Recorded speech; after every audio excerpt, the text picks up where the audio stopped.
Hello my friends, welcome back to my 4-Star School YouTube channel.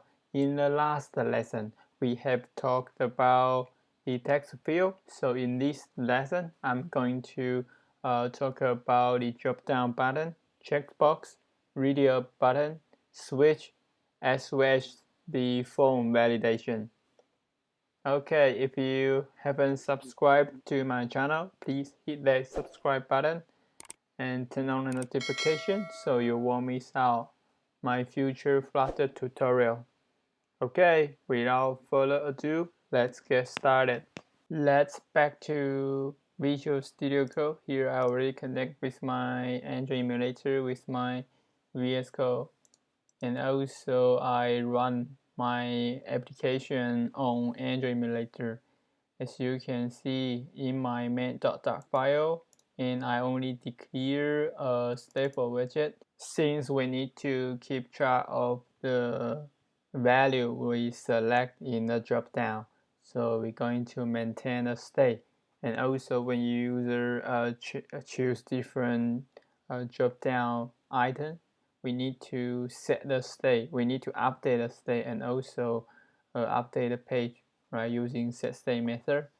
Okay, so here I'm going to write our drop-down button only using the default Flutter provided widget. There are some attributes in this drop-down button class. The most important one is this items attribute, and inside these items we can place a list of drop-down menu, and inside this drop-down menu we can set it is value attribute. Also, the type of the value should be the same as the value declared in this drop-down button. So let's go back to Visual Studio Code, and we're going to implement our drop-down button from scratch. So here we declare a drop-down button using inside this main.doc file, and this drop-down button actually came from material.dar, and inside this drop-down button actually we need to implement this items attribute. So action attribute actually took a list of a drop-down menu item, and also you see we have this dynamic type. And here inside my home page state, I'm going to declare a variable. So I'm going to call it value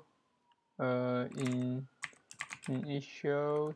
So I'm going to set to 1, and also I declare a list. Let's call it drop down list, and equal to 1 and 2 and basically 3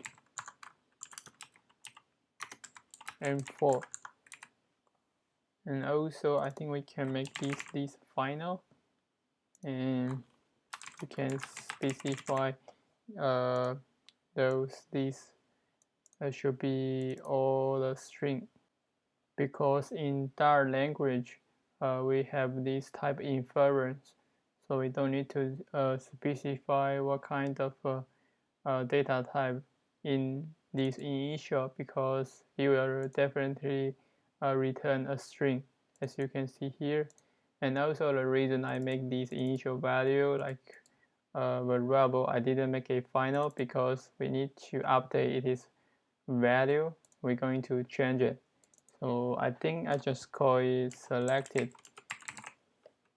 Okay, so we're going to inside these items we will using this drop-down list, and we're going to using this mapped function, and also the map function will return iteratable object. So we're going to turn into a list, so we can actually put in here. And inside this map function we're going to return drop down I think it's drop down menu item, right? So inside this drop-down menu item, we're going to implement it is trial. So we can just return a text widget. Inside this text widget, we can just replace this element because this element should be string. You know, this element represent each one inside this drop-down list. So it should be string, and also, and we inside this drop-down menu item, we have this value attribute. So we can also set it to our element here. You can say yeah. So I set it here. Let's save for now. I'm going to save it. And you'll see we have this drop down showing. So the reason this one is disabled because I think we didn't specify its value. So we're going to implement its value attribute, and we're going to pass this selected this variable here. So we're going to pass it, and we save it again. Now you see our selected show in here, but also you see this one is disabled. The reason is we need to implement it is onChanged method. So I'm going to implement it is onChanged. So first we're going to find this is map. Okay, after these items, we're going to define this onChanged method. By default, this onChange method will take this string. The reason it becomes string because this value is string, right? So if the value is string, and when you change, you also pass this element type in here, so which is the string, right? So we can just set this value. So here I just going to print it. So let's save. You can using the setState method in here and update the value stored in this selected. So let's save. You will see now we have this drop down button, and also we can change its value. By clicking this button, we can actually see our 4 items showing this drop down. However, when you click one of those items and the value didn't change because we haven't implemented this method inside this onChanged. Alright, so I click these two. You see the value still is the 1. So we're going to change this print method to setState. And we're going to change our selected variable value in here. We're going to update it. So let's save.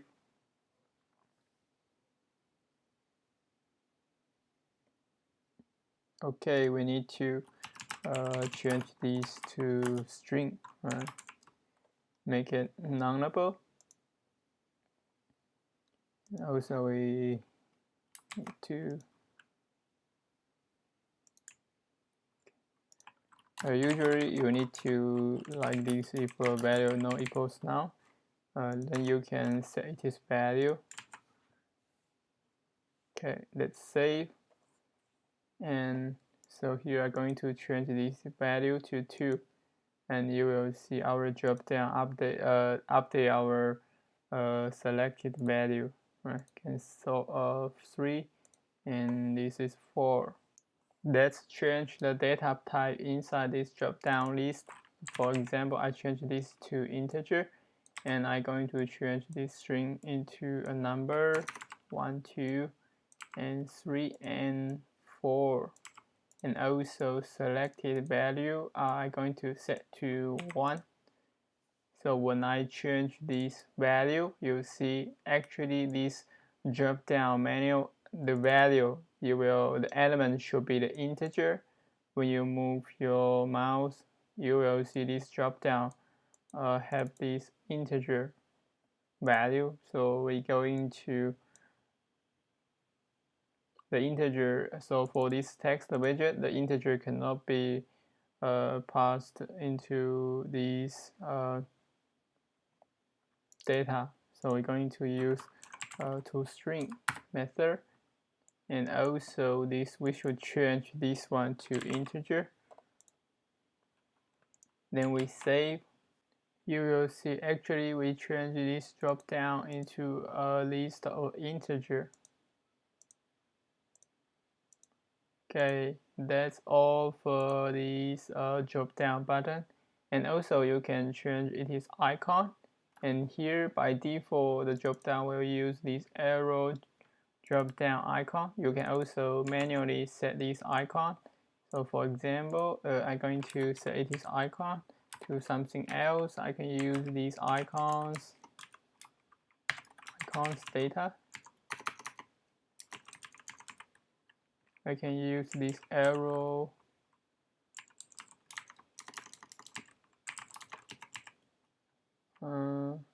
job.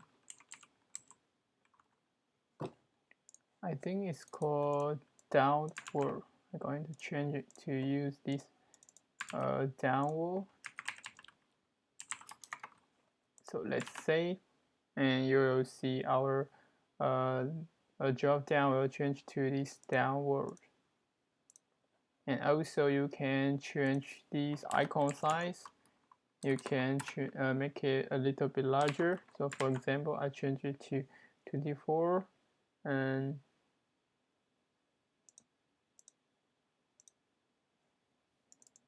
okay, 50. You'll see this icon actually increased. So I guess the default is 24. So let's comment out. And also we have talked this on change the method. And also we have this style inside this drop down button. Usually it's just to style the text show in here.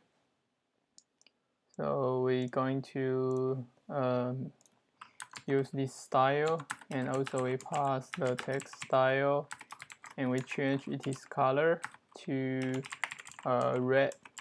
So when I save, and you'll see this drop down actually change to red. Okay, so let's comment out, and also we can implement this underlined attribute. So we're going to implement this underline, and this underline actually accept any widget. So we can just use this container. Inside this container, we can set it is border, or we can use decoration and box decoration. Inside this box decoration, we have this border, and the border we can use box border. I think we just use border dot only border. So inside this one, we only specify it is button. We're going to set border size, and we can set it is color and width. So color I'm going to set to red as well, and I can set width to 2. So let's say, and you will see we have these underline for this drop down button. Okay, that's all for this drop down button inside the Flutter. And next we're going to talk this checkbox. Let's back to Visual Studio Code, and here I'm going to wrap a column widget. So we're going to implement this checkbox here. So inside this checkbox we have something to need to implement. So first is this onChanged method, onChanged attribute. We're going to pass this anonymous function. Another is this value attribute, value and onPressed, onChanged, sorry. So I'm going to, here it require a boolean. So for example, and we can declare a variable here. So I'm going to make it is checked set to false, initial set to false. I'm going to pass value here, and then on when it changed, we will set the value. So and on change, we using this set state method, we change these checks to this value.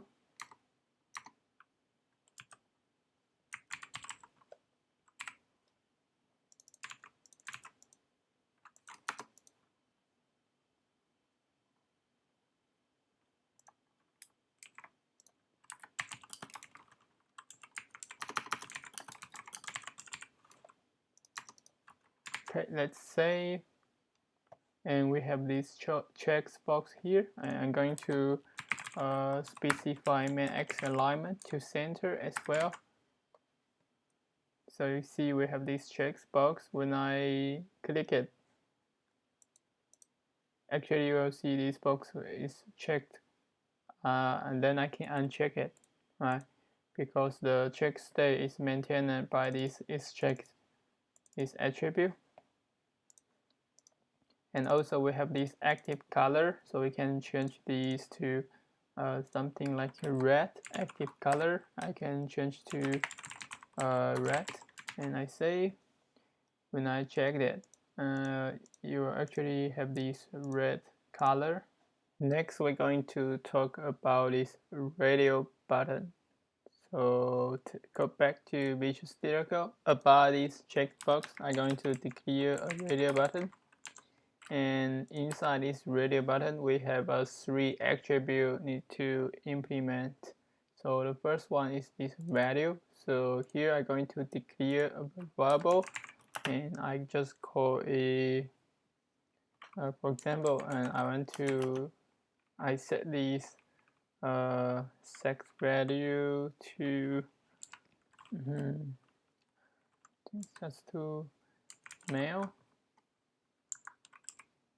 Right, so here I'm going to set this value to male, and next one is this group value, so I can pass this variable here and on change the method, and I'm going to using the set state and change this value to here. I'm going to receive a value here. I'm going to check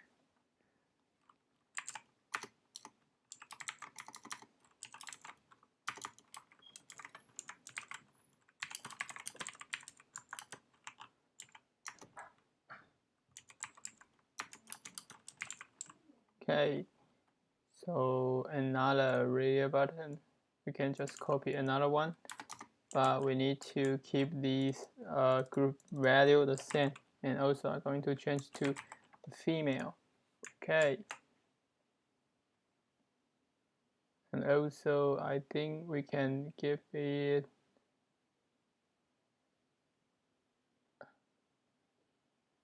label. Here it's hard to see, right? And we can use the radio list list tail, and we can specify title here. So I'm going to give it title.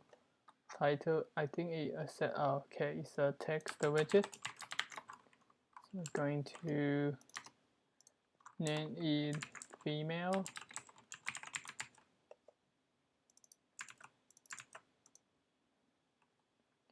Here I just copy the same, change it to radio list tail, and here is a male. So I just save, and you will see you can only click choose one from those two.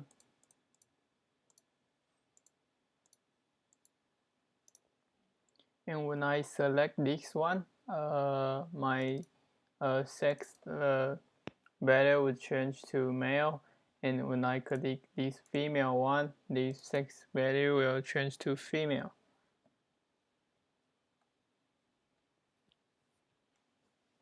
And this radio list tail is default provided by the Flutter team.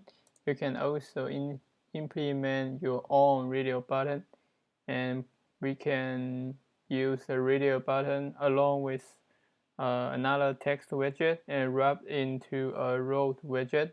We can achieve this same result. The reason why those two radio button is aligned in start because this radio list tail by default will occupy this entire width, so we can wrap these with a container, and we can keep a color, so you can see colors blue. So when I say, you'll see by default these radio list tail occupy this entire row. Okay, so some of you want to like make a center, so we could probably I think we can just make another road widget wrap with this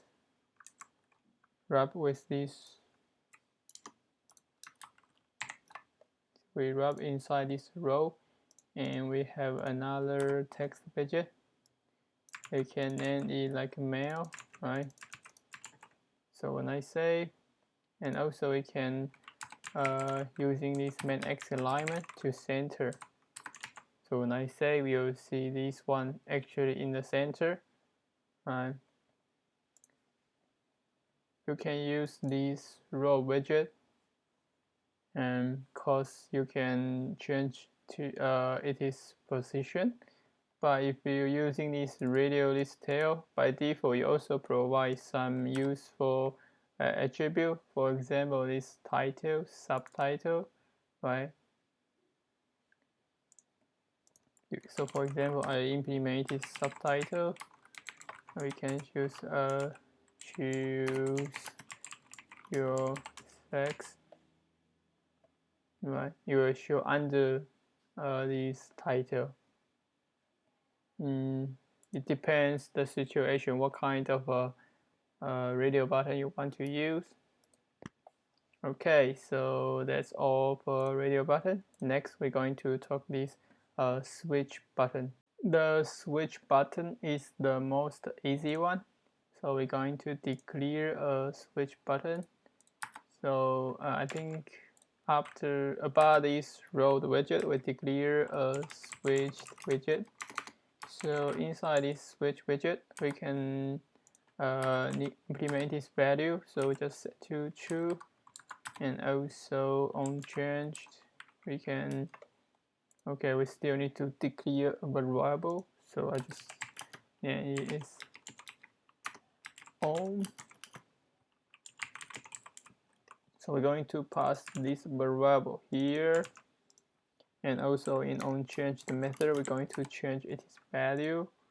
So here we set a boolean value, and just call it value, and also if the value no equals to none, we're going to using this set state and going to change our its own value to okay. Actually, we can use this one. Let's say, and you will see we have this switch button here.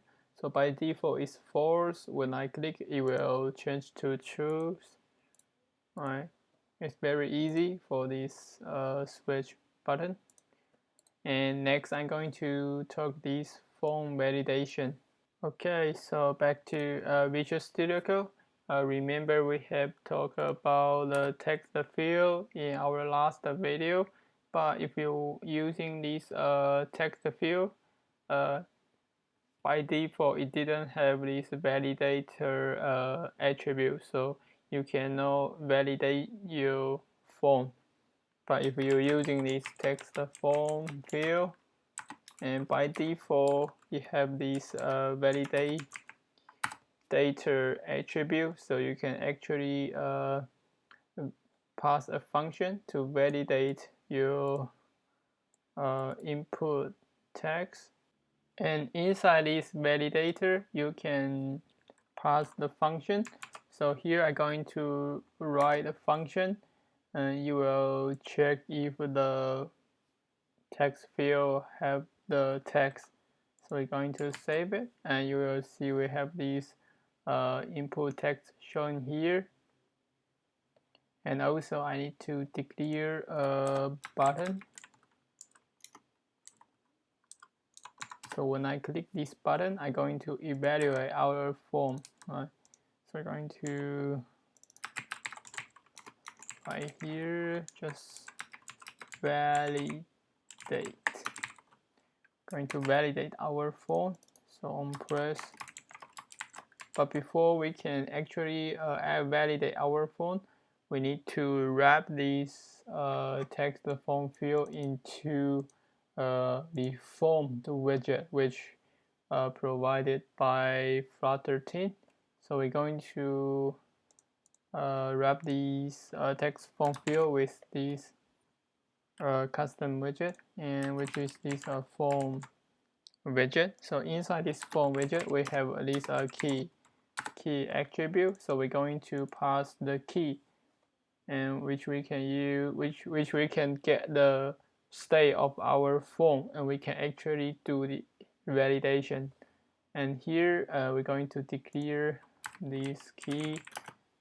So it's like a global key equals global key, and here is pass our form state, and we're going to use this global p and pass it here. Right, so we save. So and then we can using this global key, right, to access this counter state, and we just call this validated method, and we need to make sure this state is not none. So when I save this one, when I actually press this button, if I didn't input anything, you will show the arrow says we need to enter some text. So let's see, when I press this button, you'll actually see this text which we define here. Please enter some text here. So if we actually have some text, and then we press this validate button, this arrow text will be gone. So let's click. So if you didn't implement this validator, so when you press, if you didn't put any content in this text field, and you're trying to press this validate, nothing will happen. So that's the way you can validate the form. Okay, I think that's all for today's lesson, and I hope now you had a better idea how to declare a different kind of form related stuff inside the Flutter. Also, please don't forget to subscribe to my channel, and I will continue uploading the latest Flutter tutorial. And if you like my video, please thumbs up my video. I will be really appreciate. Thanks for watching. I will see you in next video.